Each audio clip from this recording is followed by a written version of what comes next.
arkadaşlar, kanalıma hoş geldiniz. Hogwarts Legacy oyunumuza devam ediyoruz kaldığımız yerden. İyi eğlenceler, keyifli seyirler. Evet efendim, görevlerimize bakalım hemen hızlıca. 2 tane yeni görev gelmiş. Ölü Tay diye bir yan görev var. İhtiyaç odasında Dick ile konuş diyor. Gereken seviye 17 diyor. Burada Ateş ve Yardimcisi diye bir görev var, ana görev. Poppy Sweeting ile buluşun diyor. Gereken seviye 19. İlk önce yan görev yapalım. Daha sonra ana görevi yaparız diye düşünüyorum. Hemen haritadan ihtiyaç odasına gidelim.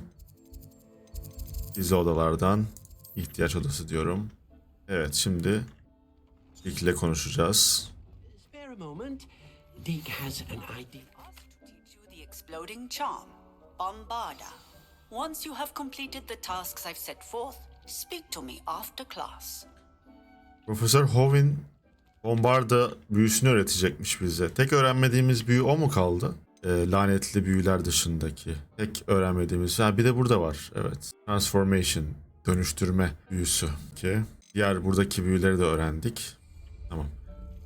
Şeye bakacaktım. Şuradaki hayvanlardan acaba şeyler hasat edebilecek miyiz? Hemen hızlıca bakayım. Burası ne böyle? Horklamp büyü falan var orada da.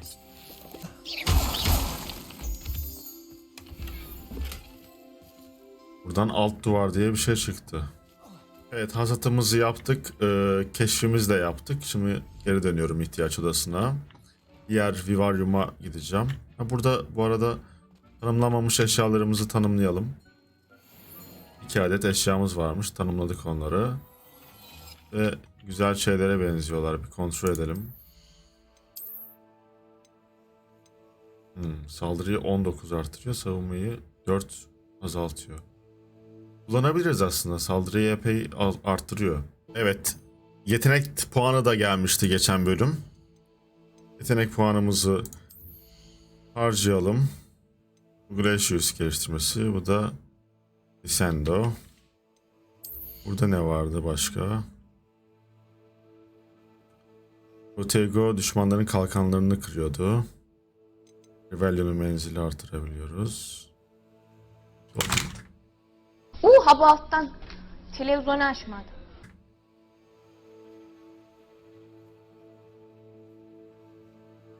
Dodge ile engellenemez bir saldırıdan başarıyla kaçmak, kadim sihir ölçere katkıda bulunuyor. Bunu da yapabiliriz. Bunu yapıyorum ya. Kadim sihiri arttırmamız gerekiyor hızlı bir şekilde. Epey işimize yarıyor çünkü. Şimdi Dick'le konuşacağız.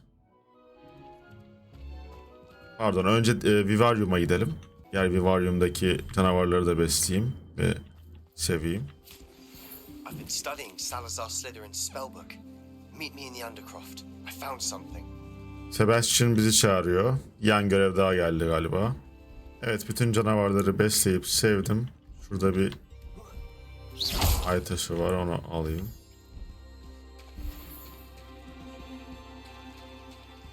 Şimdi bir geliştirme yapayım, sonra Dick'le hemen konuşacağım ve göreve geçeceğiz. Sadece eldiveni geliştirebildik. Savunma ekledik.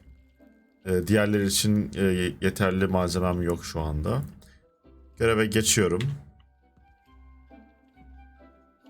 Merhaba Dick, benimle konuşmak mı istedin diyelim. Hello, Deke. You wanted to talk to me? Indeed. Dick thought you might want to learn how to build a breeding pen so that you can breed beasts. Hayvanları yetiştirmek için bir yetiştirme ağlığının nasıl yapıldığını öğrenmek isteyebileceğini düşündü diyor Dick. Yani hayvanların... Bakalım görelim. That sounds like a very good idea. Rescuing and breeding beasts go hand in hand. Young beasts are particularly vulnerable to poachers. Breeding beasts here in the room will allow us to keep the younger ones safe. I see. What do I need to do? First, bring a pair of beasts to the room. One male, one female. Deed suggests rescuing thestrals, as they're at great risk from poachers. Noble creatures, but their relationship with death gives them a bad reputation. They're prized by poachers for their tail hairs. I've seen thestrals before, but where would I find a pair of them nearby? Deek has seen some wild thestrals not too far from the Hogwarts grounds. Then you'll need to purchase a spellcraft for the pen from Tomes and Scrolls and gather the materials it requires.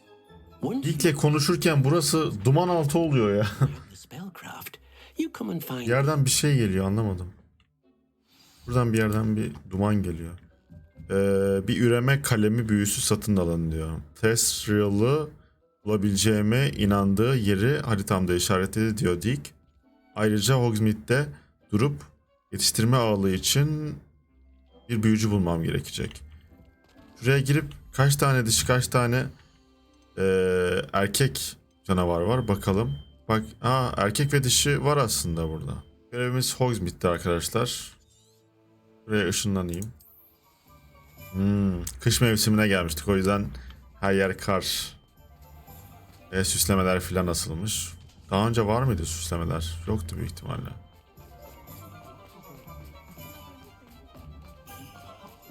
Buraya mı gireceğiz? Evet. Just let me know if there's something in particular you're looking for. Konuşalım. Let's look at what we have, shall we? Görevimiz için gerekli olan büyüyü da görüyoruz. Yetiştirme kalemi. Vivariumunuzda canavar yetiştirmek için bir yetiştirme kalemi oluşturmak için bir büyü satın alıyorum. 1000 Now altınmış. we can conjure a breeding pen in the room. Best get back to Deke with the Thestrals. Tamamdır. Şimdi canavar besleyici büyüsü. Bu canavarla ilgili. İstasyonla ilgili bir büyü var mı acaba diye bakıyorum. Büyük saksı masası gerekiyor ya bize. Onun için bir büyü var mı? Büyük tencereyle masa oluşturma yeteneğinin kilidini açar. Bu. Ne alalım? Nothing like finding just the right thing, is there? Orta boy saksı büyüsü diyor. Bundan da alalım. Başka ne var? 2 orta boy, 2 büyük var. Bunlar sayısını arttırıyor sadece. Orta iksirler diyor. T şeklinde iksir istasyonu. Neyse, şimdilik bu kadar yeter ya. Üzerimizde satacak eşyalarımız var. Onları satacağım. Tamam, satacaklarımı da sattım. Alacaklarımı da aldım. Şimdi ihtiyaç odasına gideceğim. Buluşalım Dick'le. Size odanın değil, Thestral'leri kurtardım ve kalem için büyücüyü satın aldım. Elimizde zaten Thestral olduğu için kurtardım diyor. Sadece kalem için, daha doğrusu kalemi nasıl kullanacağımı öğreneceğim şimdi. I've rescued the Thestrals and bought the spellcraft for the pen. Excellent. Now, to breed your Thestrals, simply release them into the same vivarium in which you conjure the pen. Then use the pen to start the process. Come and see Deke when you're finished. I shall. I wonder where I should conjure their pen. Yeni bir şey açılıyor ihtiyaç odasında. Yeni bir vivarium galiba.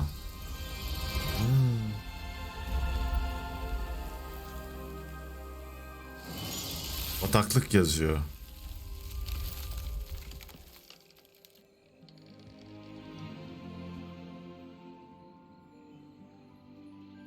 Deke never grows tired of the room's surprises. We now have the perfect place for those Thestrals. Thestral'ları Deke know once you've bred them. buraya taşıyacağız. Peki diğer taraftan alalım. Evet. Burası Thestral'lar için bir vivarium galiba.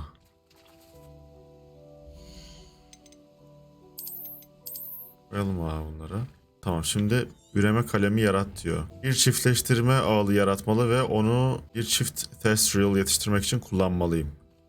Burada yaratabiliyor muyum aynı zamanda? Pardon, T'ye basacaktım. Seçelim. Evet, bir şey yaratabiliyormuşum burada. Canavar öğeleri, besleyiciler, oyuncaklar ve üreme kafesi dahil canavarları yönetmek için kullanılan öğeler burası. Damızlık kalemi. Tamam, bu.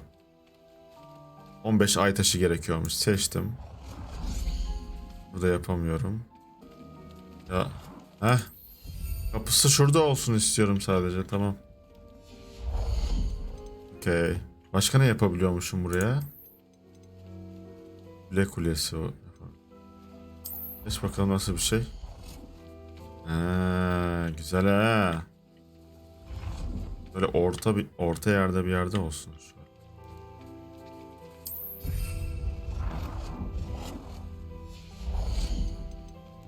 Zemin.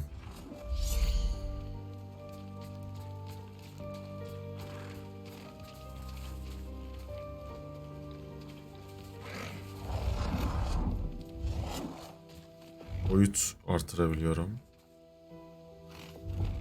Burası da böyle bir köşe olsun. Böyle gereksiz bir dekor. Tamam. Burada ne var? Kovan var. Taş tezgah, süslü tezgah, ahşap bank. Bir tane bank mı koysak? Belki canımız sıkıldığında gelip buraya otururuz. Sağlam taş işçiliğinden yapılmış bir çit. Nasıl bir şeymiş? Burada ne var? Bunlar açılmamış. Tamam, yeter bu kadar dekorasyon. Ne yapacağım şimdi? Buraya mı gireceğim? Şurada etkileşime gir diyor. Burada bir ay taşı var, onu alalım. Karşıda da var. Etkileşime gir dedim. Thestral yalnızca ölümü görmüş olanları, tamam. Açıklamasını yapıyor. Vivaryum'da aktif bir erkek ve dişiye sahip olduğunuz herhangi bir tür için yavru üretebilirsiniz. Yavrula diyorum şimdi, tıklıyorum. Tamam. 30 dakika sonra bir yavru gelecek buradan. Tamam. Bakalım.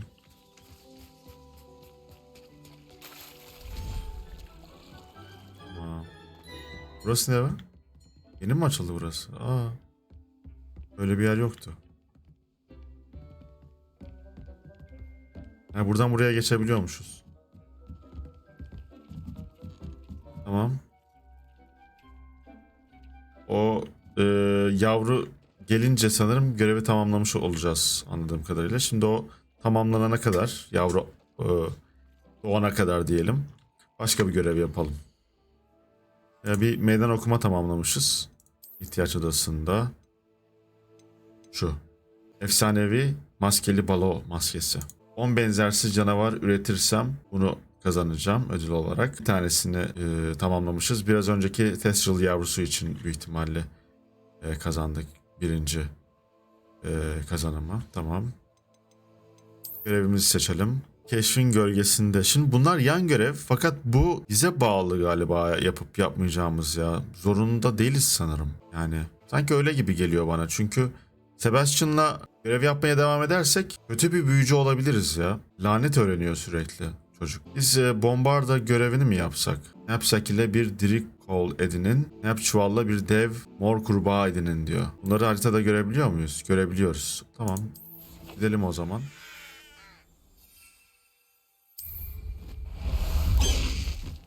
Yüksek kanatla gidelim. Away, Highwing! Away!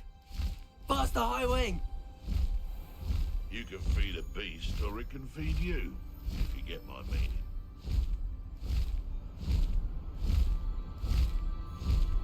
Çok güzel hayvan ya.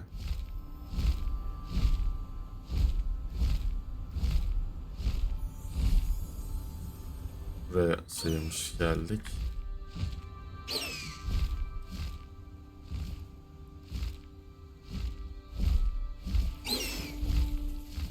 Çok yakınmış. Keşke bilmeyeydik. Dangerous if I'm not careful. Okay. Ne oluyor lan? Incendio!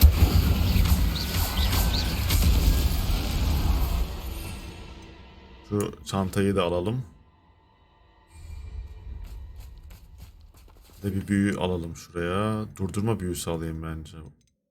Levioso'dan daha etkili. Arresto momentum!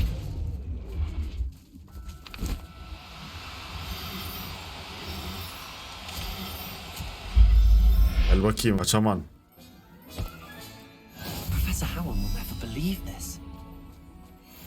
Bir tane topladı. Ha, bir tane toplamam yetiyormuş. Şimdi Dev mor kurbağa toplamam gerekiyor. O nerede? Haritadan bakalım. Oraya yakın bir ışınlanma noktası yok. O yüzden uçarak gideceğiz.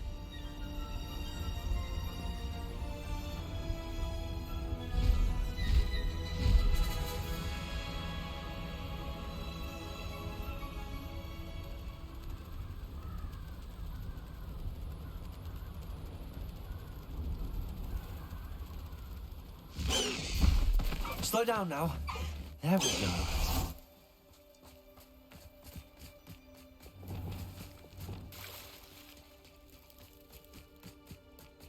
Burada yine bir şeyler var mı? Yaratık vesaire. Şu ne? Büyük dikenli dugbok. Bunlar ne? Dev mor kurbağaymış bunlar. Arrest the momentum.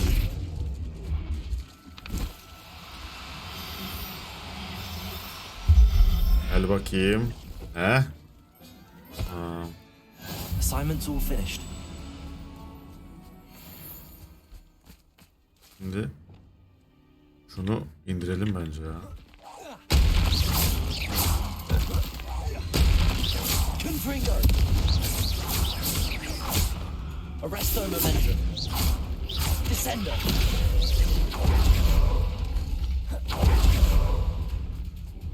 Confringo.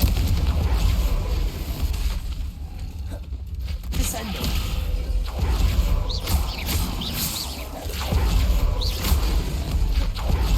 Confringo. Glacius. Expelliarmus. Repulsor.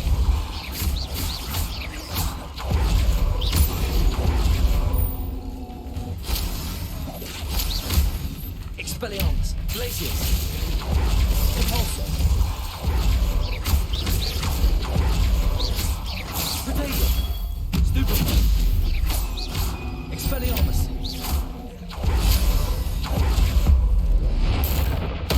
Hoppacık. Stupid. Neredesin lan? Revelio. Expelliarmus. Glacius. Repulsor. Ne oluyor ya? Potato.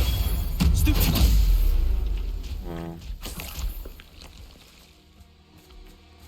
Görev tamamlandı. 2 tane dil de topladık. Revelio. Buradakiler ne? Farklı bir dugbok çeşidi galiba. Expelliarmus. Glacius.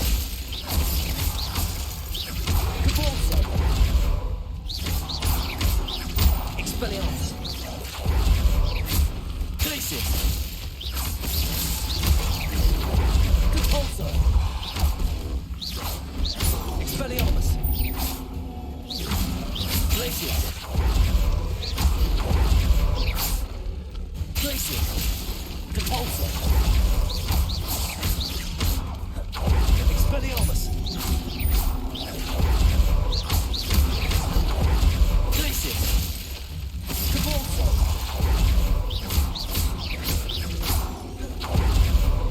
Expelliarmus.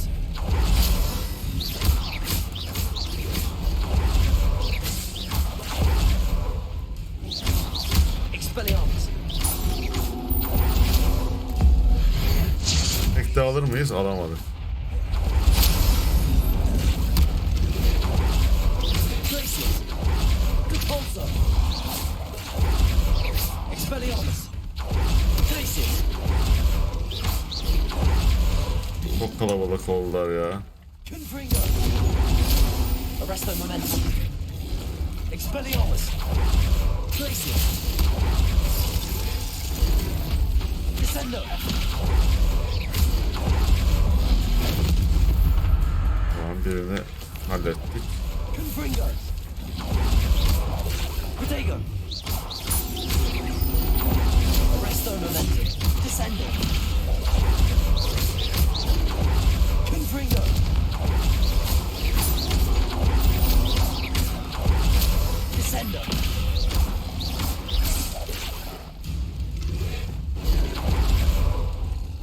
Accio. Incendio. Levioso. Ulan azıcık canı kalmış onun da ya. Yanlış kişiye attık onu. Levioso.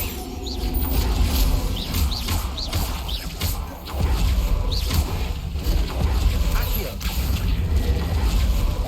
Oğlum bitmiyorlar lan. Levioso.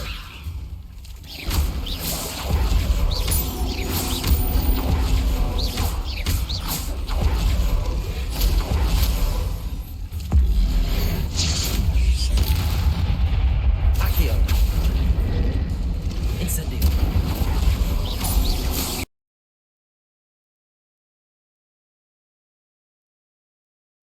Protego. Stupid.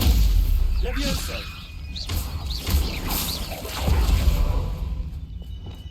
Expelliarmus. Depulso. Glacius.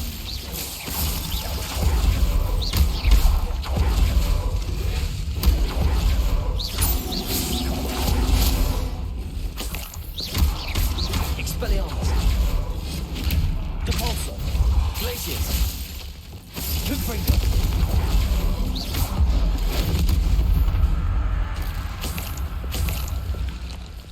Diğeri nerede? Revelio. Lan. Sonuncusu bu. Protego. Stupid. Neyse ki oradan geçti büyü. Descendo. Stupefy. Arresto momentum. Confringo. Ama ayağı dugbok dili topladık. Güzel oldu. Revelio. Burada da var birkaç tane sanırım. Aynen var. Etrafta paso dugbok var burada ya. Confringo. Arresto momentum.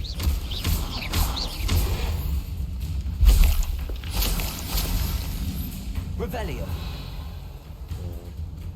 Gitmiyor ya.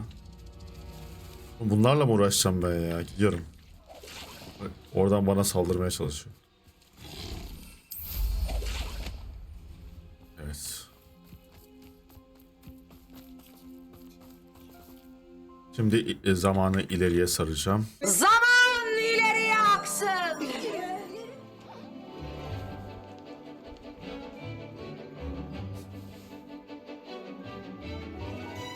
Dur bakalım.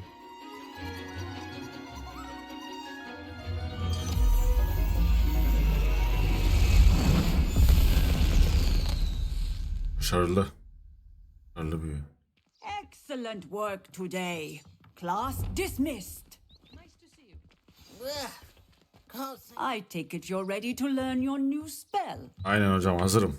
Öğretin bana. I completed your assignment, Professor. I'm ready to learn Bombarda now. Good. Now, this spell comes with a caveat. It should only be used when necessary. The exploding tabii. charm, as you might suspect, can hurt people. Use caution when casting it. Yani büyücülere kullanabilirim. I will, Tabii ki Professor. hocam. I will hold you to Edeceğim. that promise. Now, you must be precise in your wand movements. We don't want you blowing your hand off. Aman aman aman. Go ahead. Dikkatli olmamız lazım. Nice and steady wand movements. Remember, the exploding charm Bombarda. is highly volatile. Yukarıya mı? Doğru gidiyor. Asamız. İlginç. Space F, sağ klik, space.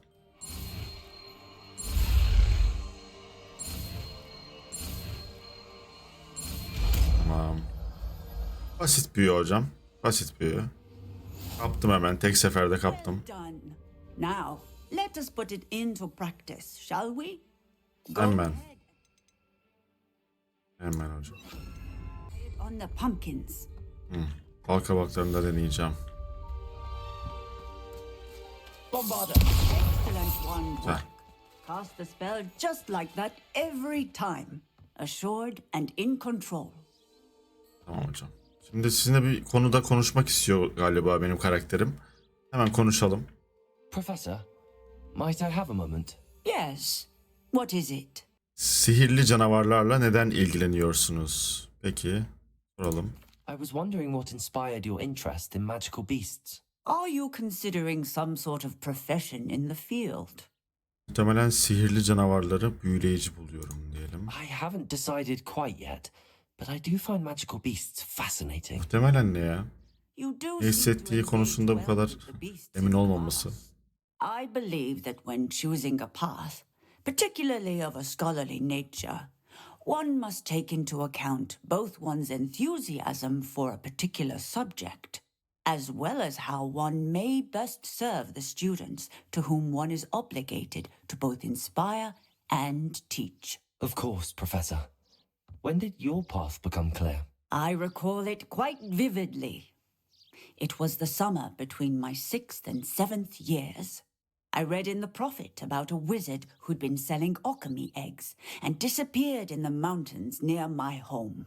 I knew of the alchemy, of course, from my studies, but they are native to lands east of here, such as India. I wondered if it was possible that an alchemy could be so nearby. Hence, I went to find it. Okami nedir diye soralım. What type of beast is an alchemy? It is a spectacular beast. A feathered, winged serpent-like creature. Bunu da fantastik canavarlarda görmüştük. Space. Its eggs are made of pure silver, hence the desire to trade in them. Onu yakalamak için hatta bir tane böceği dar bir alana atıyorlardı. Neyin içine atıyorlardı hatırlamıyorum. Böyle bir derin bir kabın içine atıyorlardı. Küçük ama. Onu yakalamak için içine dalıyordu ve küçülüyordu okami. Evet, bir okami bulmak kulağa zor geliyor diyelim. Seems quite a challenge finding an alchemy in the mountains. It was. After a few days, during which my parents grew increasingly annoyed at my absence, I found what little remained of the wizard egg trader. He was near a tree hollow. And there, inside, was a nest with 7 silver alchemy eggs. What did you do with them? Nothing. Beasts are to be valued for what they can provide for wizard kind. Protective clothing, potion ingredients, even wand cores. Only poachers see the value in ending a beast's life for galleons.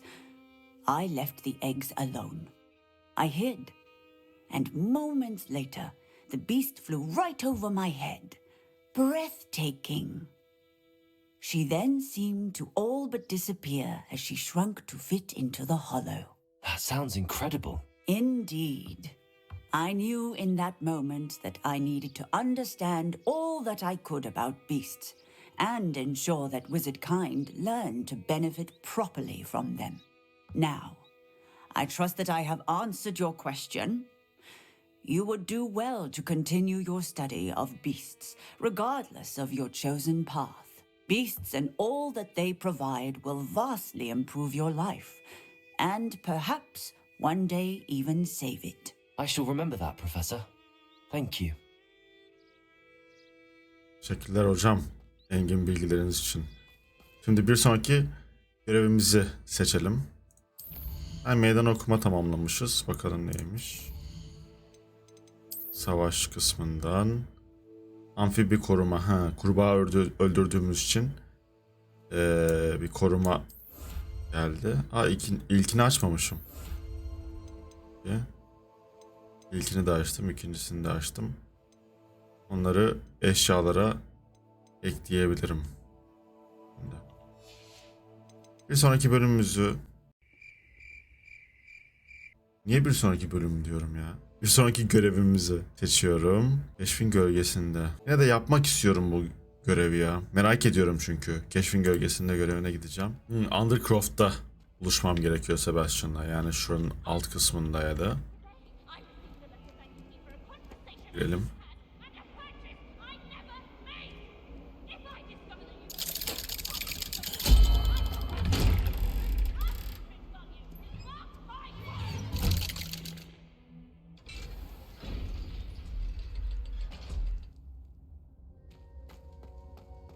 Nasıl bir kitap buldu acaba? Kitap bulmuş. Konuşalım. What did you discover in the spellbook we found in the scriptorium? Salazar Slytherin's spellbook was a little difficult to interpret, but fascinating. Evidently, he encouraged teaching dark magic at Hogwarts. Neither the Imperious Curse nor the Killing Curse was unforgivable during his time. He believed students should be prepared to use dark magic when necessary, not to fear it. That's why we had to use Crucio to gain access to the Scriptorium. He didn't want his knowledge shared with anyone who was afraid of the power of dark magic. Crucio'yu kullandığıma pişmanım. Kullanmadım ama kabul ediyorum, yapmamız gerekeni yaptık. Yani ben kullanmadım ama Sebastian'ın kullandığına pişman olabiliriz. I know we had to do it to open the Scriptorium, but it's not something I'd want to repeat. Karlamak And I'm istemiyoruz. glad we did it, because in the spellbook I also found something else. References to a lost relic, which, from what I can tell, grants the holder the power to reverse dark magic curses. And you think this relic might be able to save Anne? Precisely. I plan to search for this relic, but I don't think we should tell anyone. Especially Ominous. He wouldn't understand. Ominis'e söylemeliyiz diyeyim ya. Bakalım ne diyecek. You need to tell him. He's the reason we found the book and he deserves to know what you've learned. You've seen how he frets about the dark arts. I promise I'll tell him when I found the relic. When I know more, I shall send an owl. And don't feel sorry for Ominous. Keeping this to ourselves for now is for his own good. I'll decide what's for my Aha. own good. Ominous, Geldi yine. we were just about to get some air. Care to join? You're a liar, Sebastian. I heard everything. You swore you'd never engage in anything to do with dark magic again. No, I didn't. I said I understood you wanting that. I'd never swear to give up on finding a cure for Anne. You don't know when to stop, do you? I know when not to stop. Leave this alone, Ominous. I'll be on my way.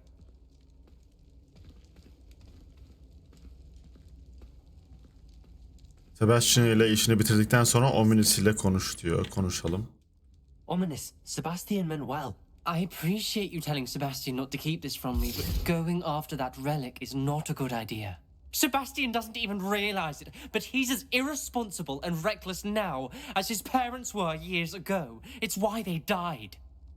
Sebastian'ın ailesine ne oldu diye soralım. I knew his parents died, but I never heard what happened. Mr. and Mrs. Sallow were professors. Spent nearly every waking moment in the cellar library. Noses buried in books.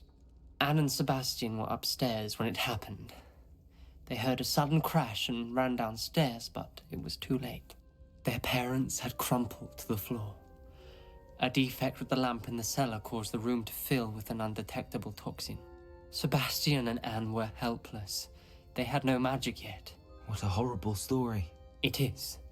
That's why I can't understand Sebastian's recklessness. I've practically lost Anne. I cannot lose Sebastian too. Please avoid anything to do with that spellbook. Büyük kitabı Sebastian'a umut veriyor diyelim. Those references in the book seem promising. Everything to do with Salazar Slytherin seems promising until it's too late. I hope Sebastian pursues this no further, but if you think he might, please let me know. Okay. It would mean a lot.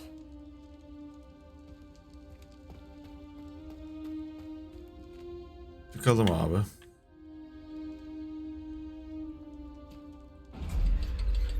Hani Ominis ne kadar tehlikeli işlere karıştığını hissedebiliyor Sebastian'ın. Yine mi konuşacağız Sebastian'la? Sebastian mı? Evet ama konuşamıyoruz.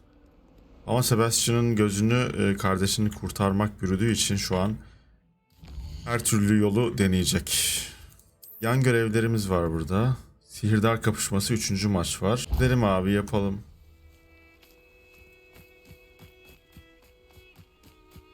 Bu sefer rakibimiz kimmiş bakalım. Grace Pinch Smedley diye biri. Hello, Grace. What are you doing here? Nice to see you. Thank you again for your help at the lake. Ha, gölde yardım ettiğimiz I've been kız. at Summoner's Court, and I'm waiting for my next opponent. I suppose that's you. I suppose so. Shall we begin? Evet, başlayalım. Game. Well, let's see what you're made of.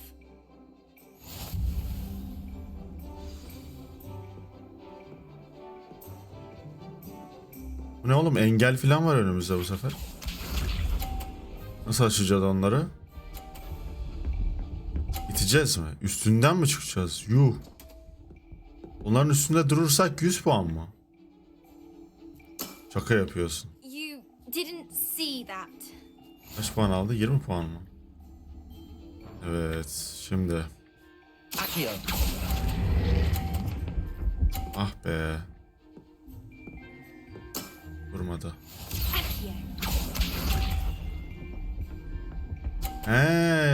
Bir yokuş varmış onların üstünde. Tamam. Ben köşeli zannettim.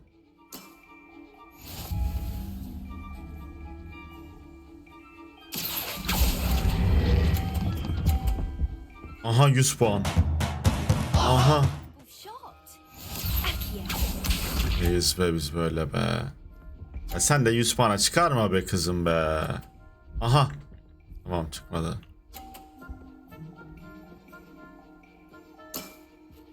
Tamam. 30'a getirsem bile kazanıyorum o yüzden.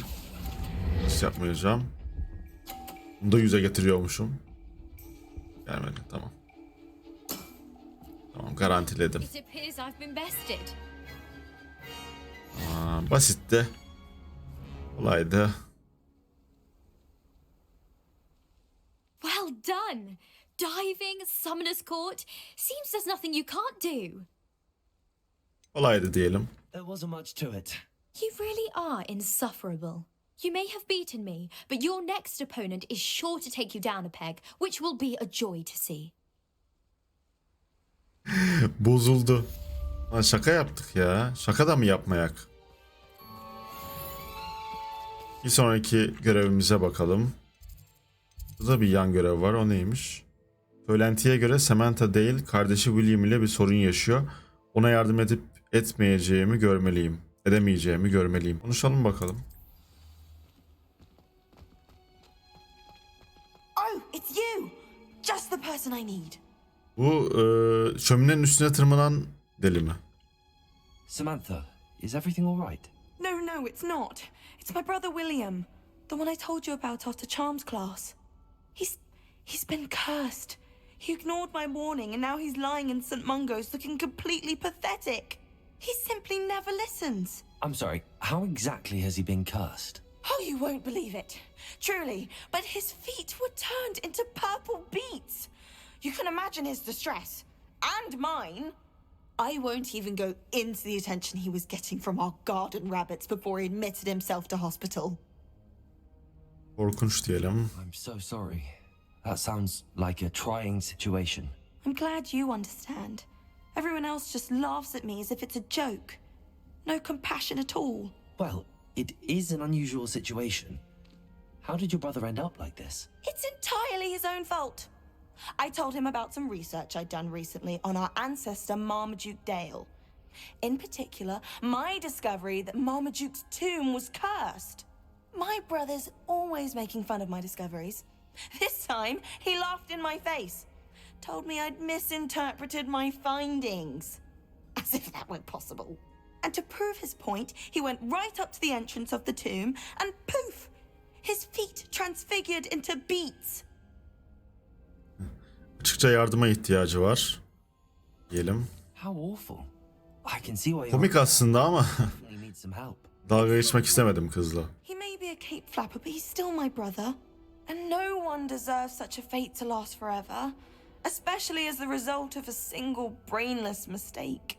Now I worry that if the curse isn't reversed, it could become permanent. Can't the curse be broken? Possibly. The curse stems from a crest that was stolen from Marmaduke. If the crest were returned to its rightful place upon his sarcophagus, then I believe that William's feet may be restored.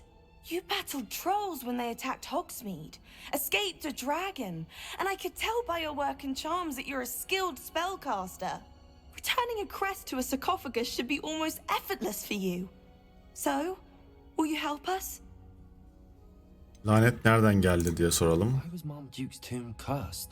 The curse is the result of an intense sibling rivalry between Granham Dale and his younger brother Marmaduke. Marmaduke was a famed herbologist, and Granham resented the attention that he received. Sibling rivalry? Sounds as if it might run in the family. But I would never intentionally curse my brother, not like Granham did. When their mother died, Marmaduke was given the prized family crest. Granham felt that as the eldest child, he should have been given it. Years later, when Marmaduke died, Granham stole it and cursed the tomb so that none in the Dale family could ever pay their respects. Yardım edersem ayaklarım pancar olur mu? Güzel bir soru. How do you know it's safe? I don't want my feet to turn into beets as well. Oh, but the curse only applies to Marmaduke's descendants, as my brother so aptly demonstrated. That's why I need your help. You're unrelated to my family, so the curse wouldn't affect you. Peki. Marmaduke neden ünlüydü diye soralım. Why is your ancestor so well known? He discovered the properties of several magical herbs and plants. He also uncovered numerous types of flora. The wizarding world owes him a great debt. His work not only impacted the discipline of herbology, but also potion making. Peki kabul edelim. I can take the crest to Marmaduke's sarcophagus for you. Oh, thank you! Thank you so much! You'll simply go into the tomb where Marmaduke was laid to rest and place the crest on top of his sarcophagus. According to my research, the tomb's been abandoned for centuries, so it should be a fairly simple task. You'll find it just east of the hamlet of Brockborough. Peki yerini de söyledi. Your help. My family. My brother's doing well thanks to you. And he listens to me now. Turns out having beats for feet teaches a memorable lesson. Yaptık mı görevi? Ne oldu? Bir anda teşekkür etmeye başladı. Yanlışlıkla yaptık mı acaba? Neyse. Yok. Buraya ışınlanamıyoruz. En yakın yer burası. Işınlanalım oraya, oradan uçarız. Hogwarts Vadisi'ymiş burası.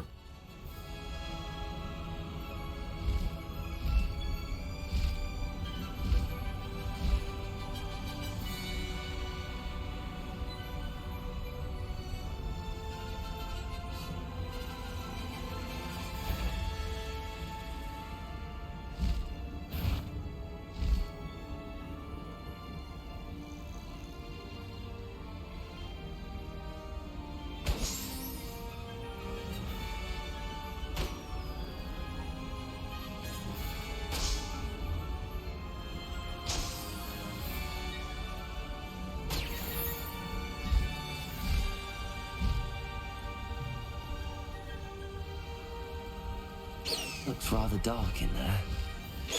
Never stop. No need to race now, my friend. Haydi bakalım, çantaya geri dön. Değil, aile mezarına girin. Girelim. Evet. Well, my feet didn't turn into beets. That's a good start. İyi bir başlangıç yaptık. Revelio. Burada bir sandık var sanırım. Anlamlanamayan bir kıyafet bulduk. Lumos. Burada şeytan tuzağı var. Would use devil's snare. Burası geldiğimiz yere mi gidiyor? Buradan devam edeceğiz demek ki.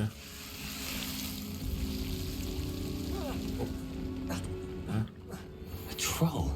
You can't be serious. Güçlendirici alalım en iyisi. Expelliarmus.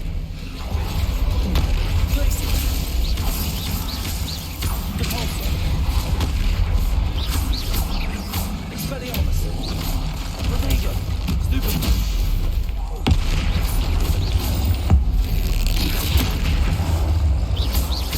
Expelliarmus. Places. Stupid one.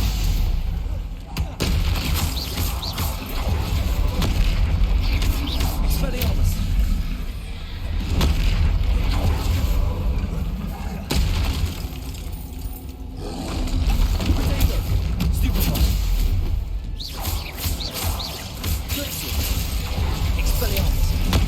Hoppacık.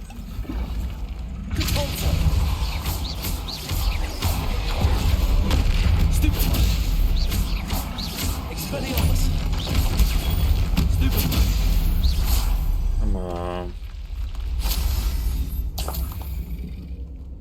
Burada bir sandık falan var mı? Ditani var. Böyle bitkisi. Toplayalım yapraklarını. Başka bir şey var mı? Yukarıda bir şeyler var. Aşağıda var mı? Yok gibi gözüküyor. Oraya bir çıkalım. Ne varmış? Görelim.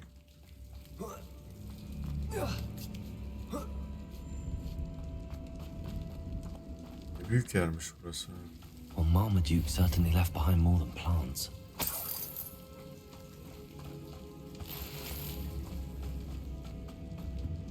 Burası ne?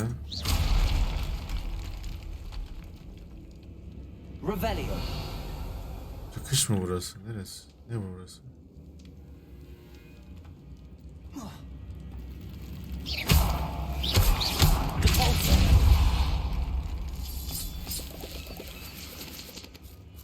Burası ne?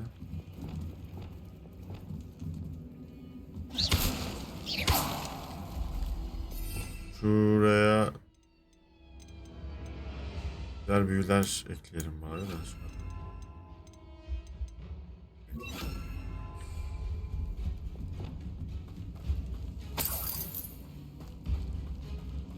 Revelio. Burada bir sandık var. Ne kadar büyük bir yer burası ya. Başa mı döndük? Aynen başa döndük.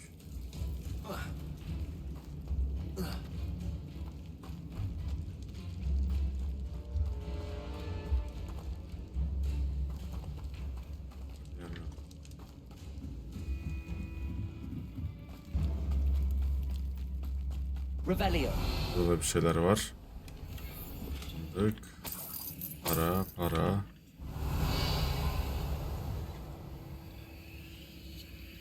Bunlar ne öyle?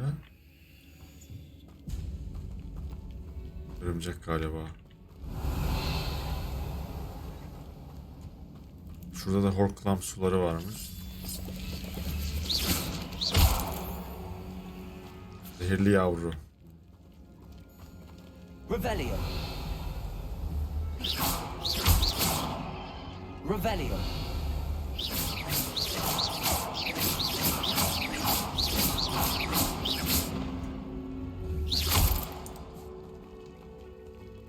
Biz şuradan gideceğiz galiba. Yok. Nereden gideceğiz? Başa döneceğiz.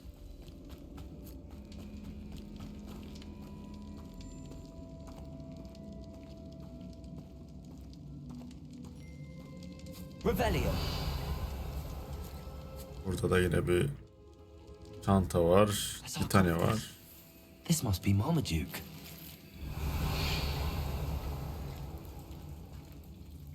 Tamam, şimdi armayı yerine koyacağız galiba. That should reverse the curse. Hopefully. Hadi bakalım inşallah.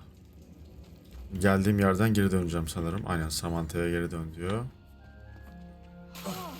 Evet, geldim. I'm happy to tell you that I returned the crest to Marmaduke's sarcophagus just as you asked. I thought as much. I received word from St. Mungo's that my brother's feet are back Güzelmiş to normal. ayakları. No more beats. Oh, I cannot thank you enough. Keşke çıkıp baksaydık ya hastaneye. Revelik kısmına yani. Bir troll beni neredeyse öldürüyordu diyelim. Well, there was a troll in the tomb. A troll? Oh dear, I'm so sorry. That's awful. No one has been in that tomb for centuries. But I can't say I'm surprised. Marmaduke seems to have been full of surprises. Indeed he was. Well, I suppose I should be going. I'm anxious to see my brother, who must be elated to have his feet back. Of course. I certainly would be. William and I are forever in your debt. Hani trollde olduğunu söyleyelim de hani kolay olmadığını da bilsin yani görevin.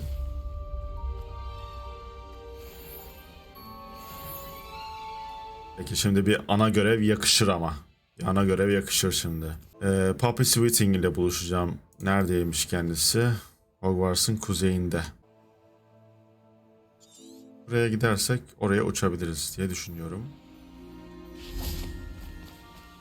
Bekleyeceğiz şimdi burada Poppy'yi. Is Highwing all right? Natty told me what the two of you did.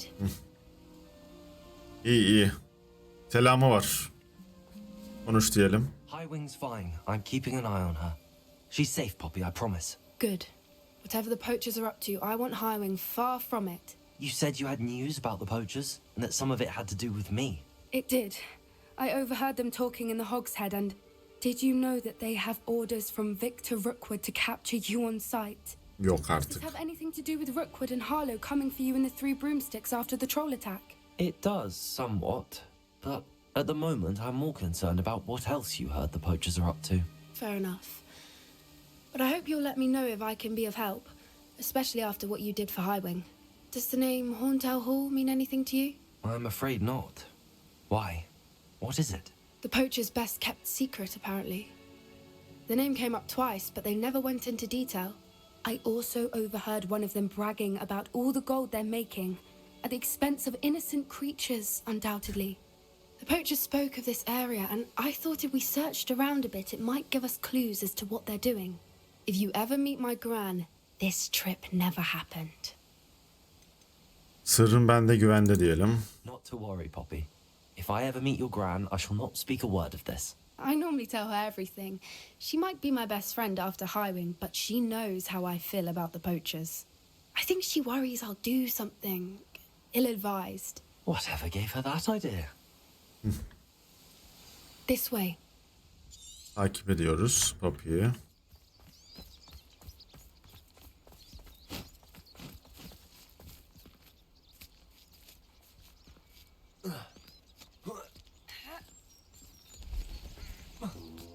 Sentorlar. A centaur. Tread carefully.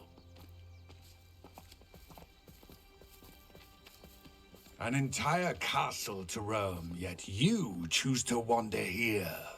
Please, we don't want any trouble. We're simply passing through. Do you take us for fools? That we do not notice more and more of your kind around here, in league with the poachers? We aren't involved with them. If anything, we want to see them stopped.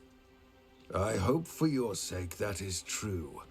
Our kind is swiftly losing patience with the poachers and those they work with. Neyse ki anlayışlı biri, yani dinliyor en azından. Boş yere çatışacaktık onlarla Could da. have gone worse. Centaurs aren't exactly fans of wizard kind, and the poachers aren't helping matters. But why would he think that we had anything to do with poachers? I did notice the poachers talking with a few villagers in Hogsmeade. I'm not sure why. Perhaps that's why the centaurs are suspicious.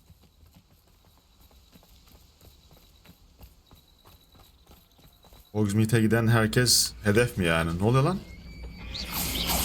Aa, kurtaramadık lan. That's the third time I've seen a dugbog behave that Oh. violently. It seems that a lot of beasts have been more aggressive than usual lately. I've noticed that too. It's almost like there's something in the water.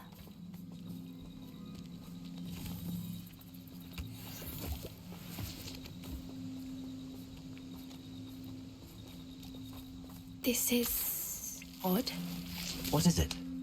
Not entirely sure, but look around. If the poachers were here, Rebellion. perhaps we can find out why. Araştıralım burayı. Why wouldn't they take their cages with them when they left? Demek ki saldırıya uğradılar burada. Pelt. Poor beasts.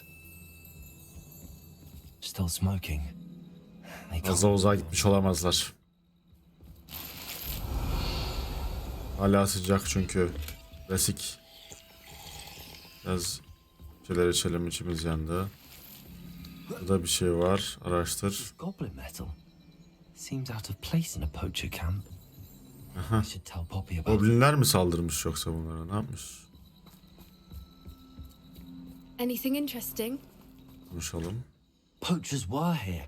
All sorts of evidence. But I found something else. It's goblin made. I found goblin armor. Let's keep searching, but carefully. Merlin only knows what's going on here. I don't have a good feeling about this. Bir takip et diyor. Poppy How do mıldamıyor. goblin and poacher interests align? Look, down down there. Definitely poachers. No creatures though. So what are they doing out here? Görünmez olalım. Hadi. They won't be happy to see us. Should we use disillusionment? Or perhaps Ben kullandım bile. Oho, papicim. Let's get a better lay of the land. Arkadan geliyorsun ya.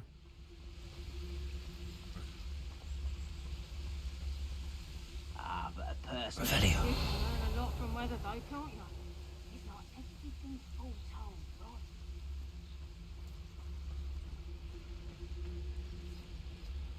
İndirelim. Now where's that? Lower Hogsfield or upper Hogsfield?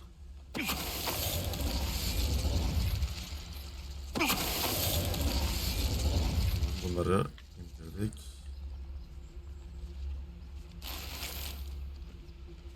Bunu indirebiliriz önce. I tell you this. Şunu indirebiliriz. Hepsi de sırtını dönük ya. Çok kolay oluyor. Acaba zorluk derecesiyle alakalı mı? Bilmiyorum. Her zaman da bu kadar kolay olmuyor gerçi ama mesela şu arkasına dönler gibi oldu. Döndü. Başka biri var mı? Merlin, you'd think they were guarding the Minister for Magic himself. What is going on here? Only one way to find out. Revelio. Nerede toplayayım ondan sonra gireriz Poppy. Bunlar bana lazım biliyor musun? Ha, şurada da var. Şu güzel şey çıktı he buradan. Bu da çıktı. Tamam. Kaçak avcı çadırına giriyorum. What in Merlin's name? Ana, ejderha var la burada. Aa, 2 tane hem de. Oo, kavga ettiriyorlar. Bahis oynatıyorlar vesaire galiba. Ejderha dövüşü.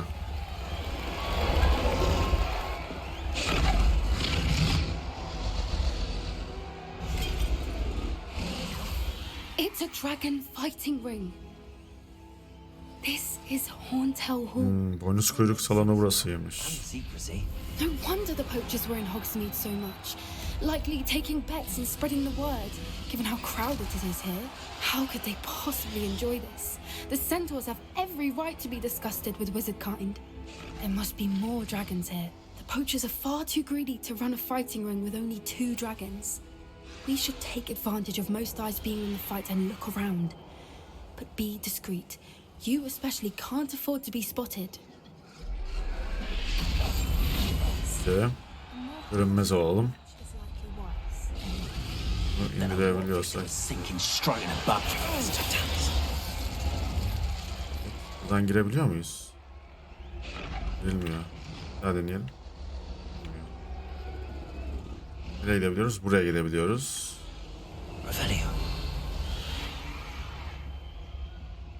Yok.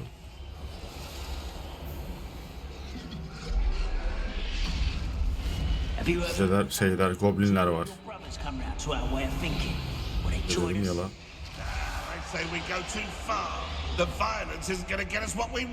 İkisini birden indirebilmem lazım burada.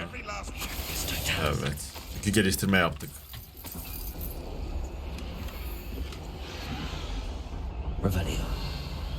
Buraya girebiliyor muyuz?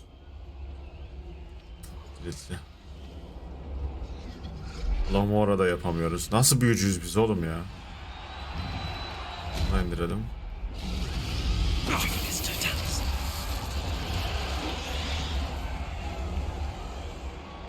Böyle çıkacağız. Orada biri yok. Buradaki çantayı açalım. İçinden alalım kıyafeti. O arada Papi çıksın. Çantayı da açalım. Neler yapıyorlar lan? Burada. Did you hear those goblins? Ha, oğlum işkence mi ediyorlar? Ejderhaya. What's going on down there? Vallahi. Ama bak her yerini yara yapmışlar ya. She's putting up quite a fight. Not a fair one, though. Not with her chained up like that. Let's even her odds, shall we?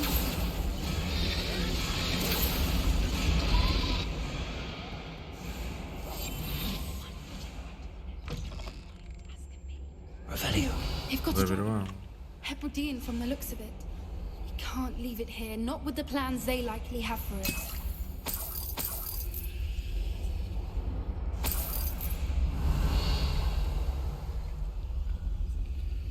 Ejderha yumurtasını bulacağız buradan. Kilidini açacağım. Hello, Amora.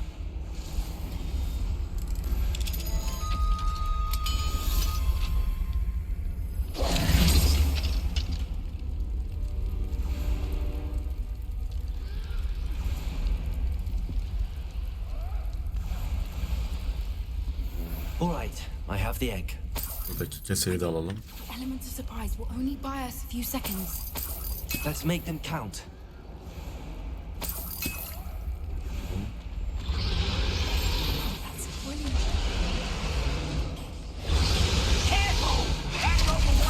Tek tek indirsek ya.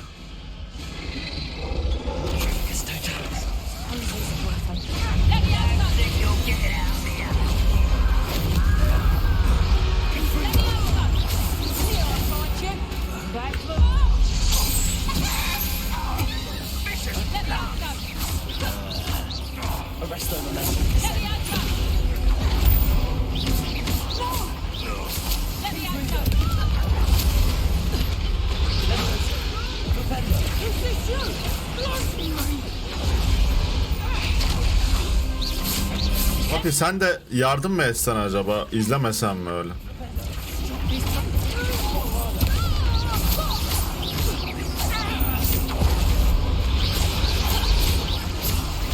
Tamam. Ne yapacağız? Kara büyücü geldi. Animegus.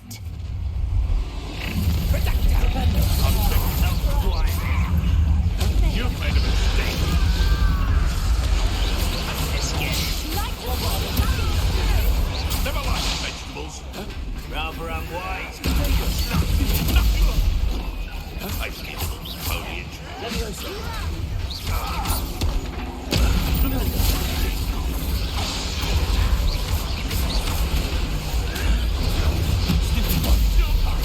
I won't rest.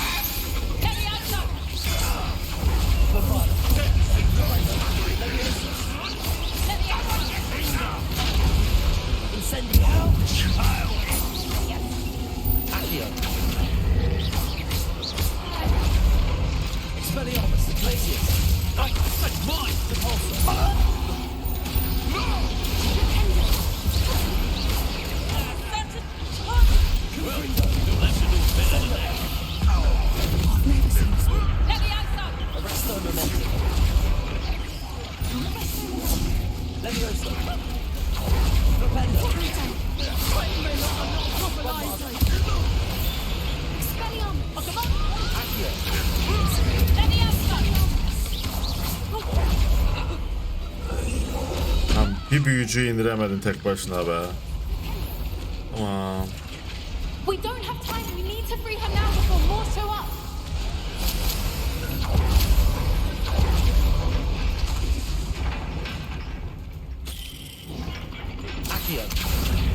Değil.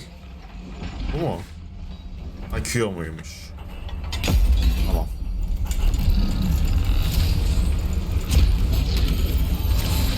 This may have been a bad idea. I suppose we'll find out. Daha mı fazla büyücü geliyor ya? Gitmiyorlar mı bunlar? Ye lan şunları.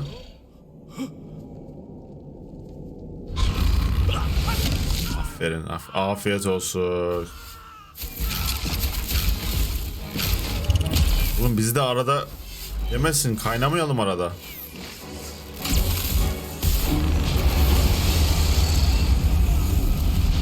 Vallahi gidiyorduk arada ya.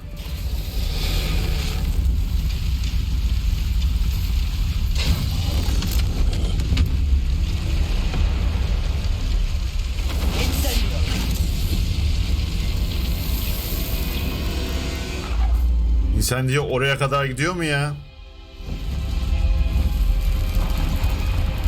Onfringo yapsaydım bari. This way.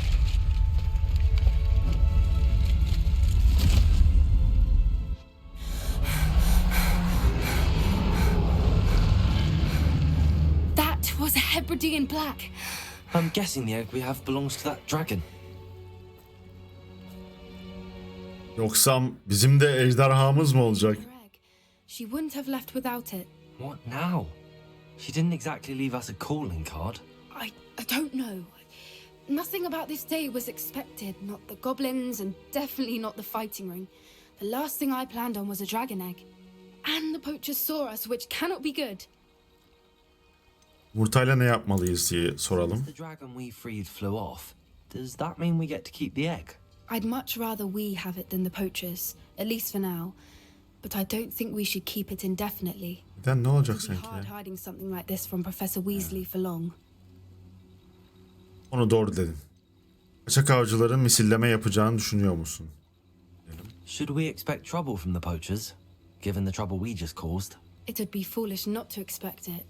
They're not a forgiving lot. I'm sorry to say that you likely have a larger target on your back now because of what we just did. We aren't Çok güzel. helping ourselves standing here. Let's get to safety. We can sort this out later. You're right. If there's anything the poachers are good at, it's tracking their prey. And right now, we're it. Be careful, won't you? I shall see you back at the castle. Görüşürüz Poppy.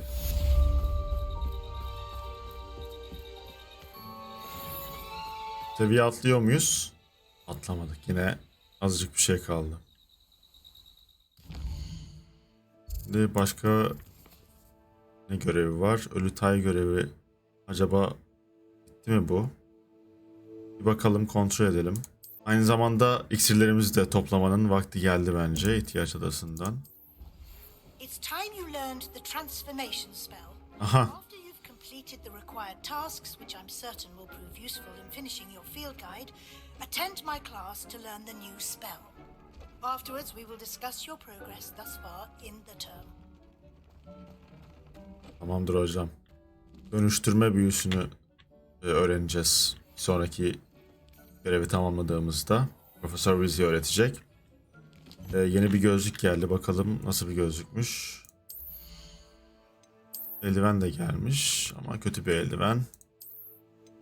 Burada bir gözlük var. 15 savunma veriyor. 12 saldırı düşürüyor. Artan özellik daha fazla olduğu için değiştireceğim. Fakat görünümü komik olduğu için eski görünüme tekrar geri dönüyorum. Başka güzel gözlükler var mı acaba? Standart gözlükle devam edelim. Şapka gelmiş. Kötü şapka, kötü atkılar, kötü cübbeler. Hiç şöyle güzel bir şey gelmez mi ya? Gelmiyor. Olmuyor işte, bak gördüğünüz gibi. Gelmiştik değil mi ihtiyaç odasına? İksirlerimizi toplayalım. Bitkilerimizi toplayalım. Burada ha bir de şey yapabiliriz aslında. Büyük saksılı masa koyabiliriz şuraya. Ama burası herboloji köşesi. Elimizde var mı tohum? Hani takotu, flaxseed ekebiliyoruz buraya. Burada flaxseed olsun.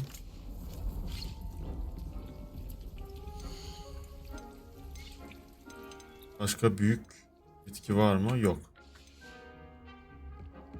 Buraya ne ekebiliriz? Orta bitki var. Büzülen incir. Ekelim abi buraya. Burada ne var?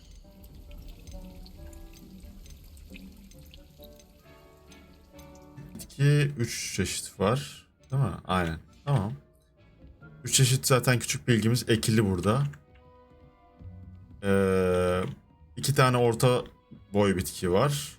Birini ektim, birisi kilitli şu anda. Buraya da bir tane büyük bitki ektim. Başka büyük bitki yok mu ya? Diğeri de şu bence büyük bitkinin. İksirlerimizi toplayalım.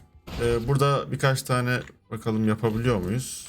İksir. Kaç tane neyimiz var onu kontrol edeceğim. Yani ediyoruz. Bundan epey yapabiliyorum. Odaklanma iksiri de yapabiliyorum. Ha, şunlardan yapabildiğim kadar yapayım. Gerisini Vegan Wealth yapayım. Ondan da 15 tane var. My mother would like to speak with me. I believe she has learned about some of what we've been up to. I'm hoping she may be easier on me if you are there. Nasıl bizi çağırıyor ha? Can we meet at the Three Broomsticks? It may finally be safe since we rescued the dragon from Horntail Hall. Poppy de ejderhayı bulmamız gerektiğini söylüyor. Hayda. Alanım dolmuş. Neyse. Bugün Wealth yapalım. Evet arkadaşlar. Şurada bir yan görev var. Leke çıkarma. İksirlerimizi vesaire her şeyimizi yaptık. Şu küçük olacağını düşündüğüm görevi de yapalım. Evet. Dogbeat ve Deathcap'in yanında Hufflepuff ile konuşun diyor. Pardon me? Might I ask a favor of you? Hufflepuff dediği Hufflepuff'lı bir öğrenci galiba. Sakarisa Tugwood diye bir öğrenci. Konuşalım. Hello. Is there something I can help you with? How do you do? I'm Sakarissa Tugwood, and I have an exciting business proposition for you. Now, it may surprise you to learn that someone of my obvious esteemed lineage would be in business. But I only want to help the less fortunate. Gerçekten ne kadar naziksiniz diyelim. That's incredibly nice of you. Oh, there's more. You see, I've been experimenting with a new beauty cream. A cream that will rid our glorious school of the hideous, greasy pustules plaguing our poor pubescent classmates. But I've run out of the key ingredient, booba-tuber pus. Booba-tubers do grow in the Forbidden Forest, however. If only I could pay someone to collect a few for me. Ben hallederim ya o işi. Booba-tubers nedir diye What soralım. precisely are booba-tubers? Disgusting things, really, covered in protrusions. One needs to squeeze them to collect the pus. They smell simply awful and seem to move on their own. Ugh, I wouldn't go near the things if it weren't for my devotion to my classmates. Booba-tuber irinin işe yarayacağını nereden biliyorsunuz? How on earth did you discover that booba-tuber pus clears one's skin? One cannot rely on spells for all appearance enhancements. The errant cast, for example, could relocate one's eyebrows entirely rather than merely thinning them. My darling and now perpetually surprised-looking neighbour discovered that on her own. Poor thing. I am convinced that beauty potions are the future. I'm forever looking for ways to make this world a more beautiful place.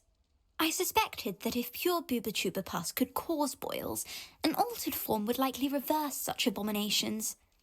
And I was correct. Peki senin için biraz bulalım. I can try and find some for you if I have the time. Marvellous. I'd go myself, but I don't want to. I only need a few booba-tubers, but they grow wild, so you'll have to look around. Our spotty Okay. classmates are counting on you, so you mustn't tarry. Yasak ormana gidecekmişiz şimdi. Into the Forbidden Forest for booba-tubers. I hope it's worth it. Burada binemiyoruz hiçbir şeye. Burası ne?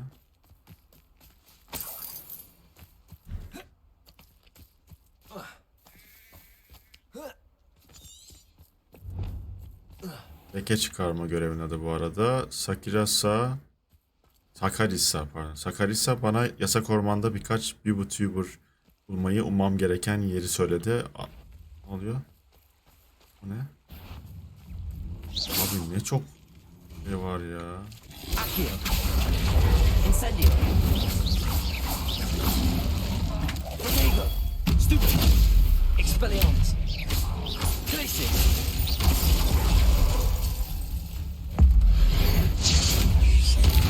Al sana bombe.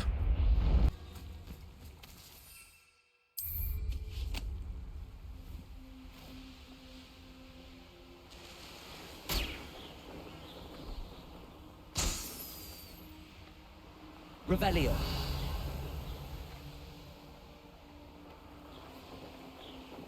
Yok mu başka balon? Yokmuş. Ha şurada.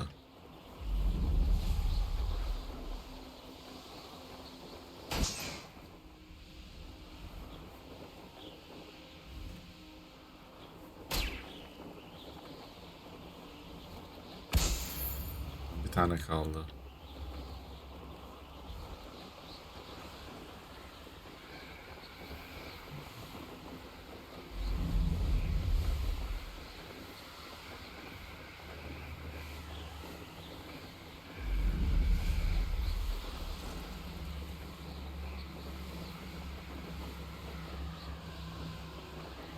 This is where Saccharissa said to go. And where are those boobajubas?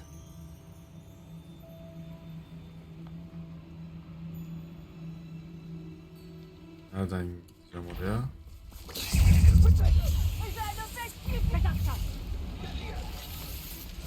Ne oluyor be? Expelliarmus! Protego! Stupid!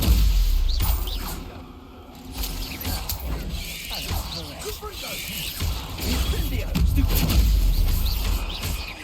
Glacier! Stupid! Stupid! Stupid!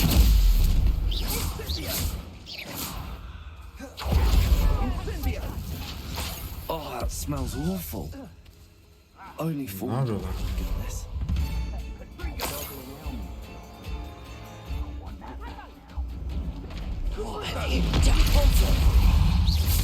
Expelliarmus! Confringo!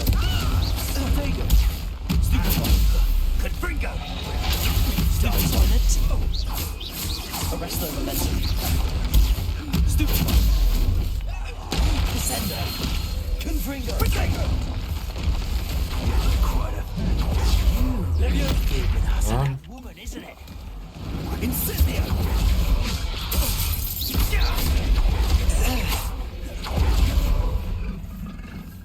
Expelliarmus!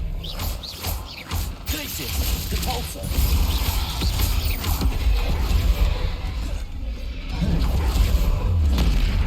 Expelliarmus! Glacius!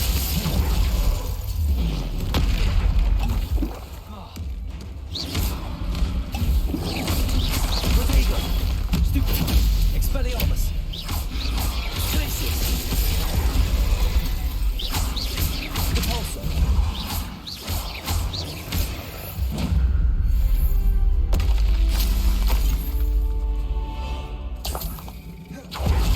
Zorlanmadım.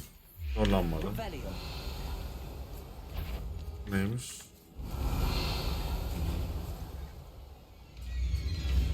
Burada bir şey var ama ne olduğunu anlamadım.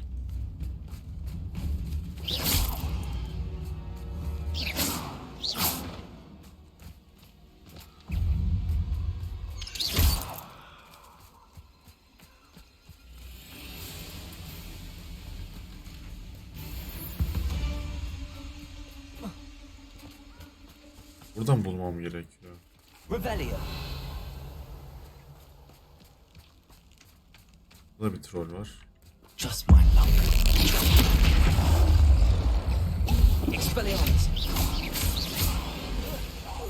Glacius! Depulso! Expelliarmus!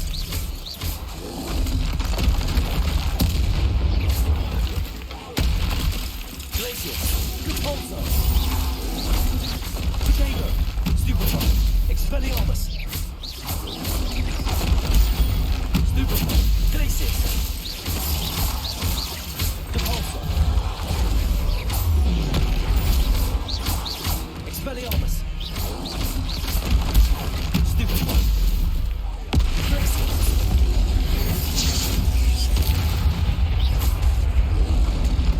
Protego! Stupefy! You'd think they felt less in luck. Meydan okumalar menüsünde toplanmamış ödülleriniz var diye bir uyarı geldi. Bakalım ona. Evet bakalım ne gelmiş meydan okumadan. Hangisini açmışız? Şunu açmışız. 5 tane troll gelmişiz. Sonrakini açacağız. Daha açmadık. Başka bir şey var mı? Yok. Bu arada seviye de atlamışız. Yeni yetenek puanımız gelmiş. Onu da harcayalım. Niye harcayalım? Fay daha uzun sersemletiyor. Wiggenweld daha çok iyileştiriyor. Bu da aynı şekilde. Bu birincisi, bu ikinci seviyesi. Neymiş? Daha uzun süre sersemletir. Açmak istiyorum.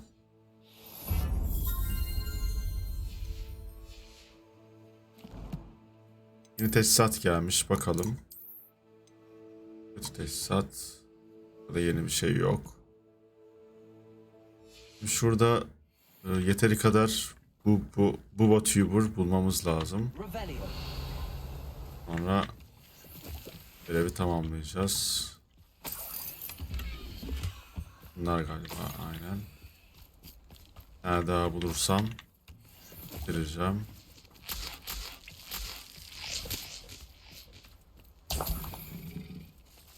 Burada da bir kasa var. Açmadım.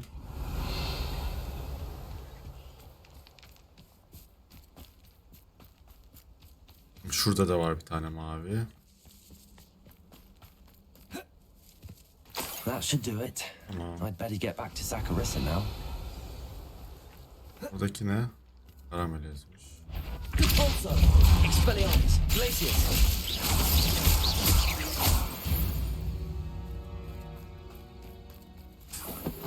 Tamam, şimdi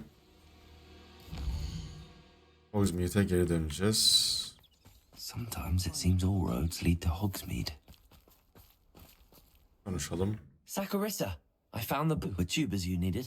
Splendid. I hope it wasn't too much trouble. May I have them? Tabii ki onları senin için bulduğuma sevindim. Evet, ama daha yüksek bir fiyat karşılığında. İyi olalım. İyi olmaya devam. Thank you. And your payment, of course. Now I can begin perfecting my potion to save our poor pimply peers. Don't know who should be more grateful, I or our unsightly spotty classmates.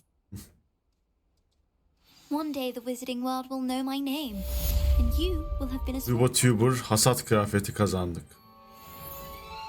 Ve 300 altın. Güzel. Şuradayken Mandrake falan da alalım bari.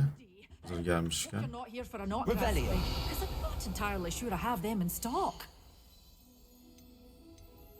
Hatta direkt tohum mu alsak ya? Tohumunu alalım. Aynen.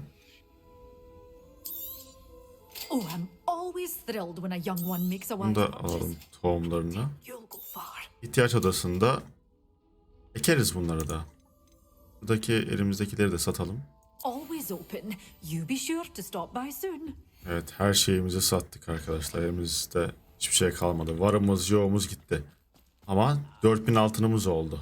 Evet arkadaşlar, bu bölümün de sonuna gelmiş bulunmaktayız. Lütfen kanalıma abone olmayı ve videoyu beğenmeyi unutmayalım. Ayrıca Twitch kanalım için, Discord sunucum için ve Instagram hesabım için aşağıda açıklama kısmında linkleri bırakıyorum. Desteğiniz için şimdiden teşekkür ediyorum. Bir sonraki bölümde görüşmek üzere. Kendinize çok iyi bakın. Hoşça kalın.